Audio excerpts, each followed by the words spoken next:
Making and breaking connections is an essential part of working with Grasshopper. Grasshopper is really about moving data around from one component to the next component.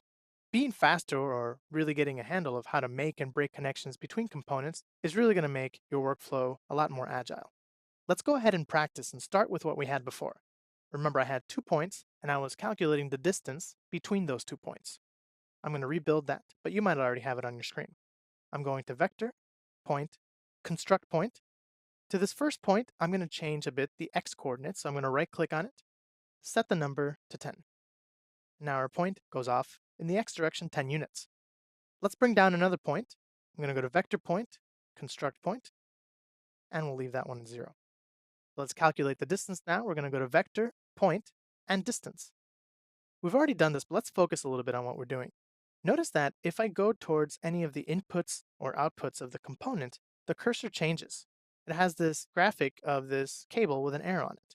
Now, if we click on an output, notice that this cable comes out and it has an arrow. And if you go now towards inputs, you see that it wants to snap and be connected to one of those inputs. Let's go ahead, go to A and leave it there. Let's try that again with the second point. Click, drag, and bring it up to B and let go of the mouse. All right, we have a connection. What if we want to disconnect these things? Well, we have a few options. The first option is to do something very similar to what you just did. So if we hover and get close to the output with our mouse, we get this representation of this cable with the arrow. If we press Control, notice how that turns red. Let's go ahead and bring that all together. I'm going to keep Control pressed, and I'm going to left click and drag, bring that back to A. Notice how the connection disconnects. Let's connect it again and try one more time. With Control pressed, I'm going to click and drag, and it disconnects. That's the first option. Second option is actually we can right click on the input that contains the connection, and where it says disconnect, I'm going to select the icon. In this case, it's going to show you the icon of what you have actually connected there, which is the point. If I click it, it'll disconnect it. Now, what if we had two components or 2 points that we wanted to compare to a third point? Let's give that a try. I'm going to move this second point down a little bit. I'm going to select the first one, and I'm going to copy and paste. In order to make this point a little bit different, I'm going to give it a little bit of Y. So I'm going to right click on Y, set number, and I'll put a 5 here. So I have a point at 10, a point at 10.5, and a point at 0.0.0. Notice what happens if I try to connect the second point to the A input of the distance component. The connection that was there gets disconnected automatically, and the connection you're trying to make replaces it. So does that mean that you can only have one thing connected to any input?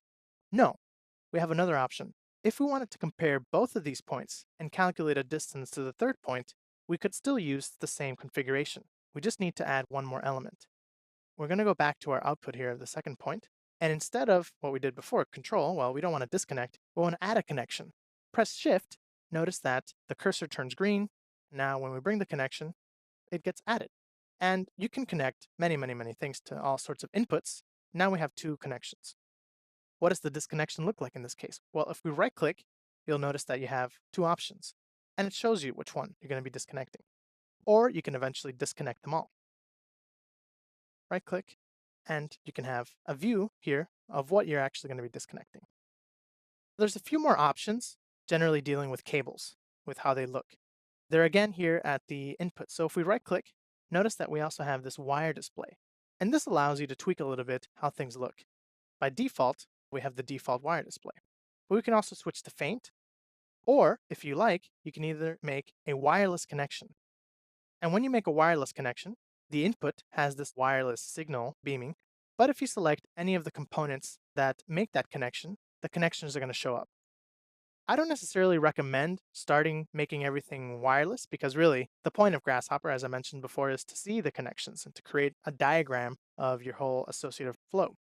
I don't recommend starting with hidden representation of your cables, but there might be some occasions where a cable or a connection just goes through many of your components, and eventually that might be a good case to create a wireless connection.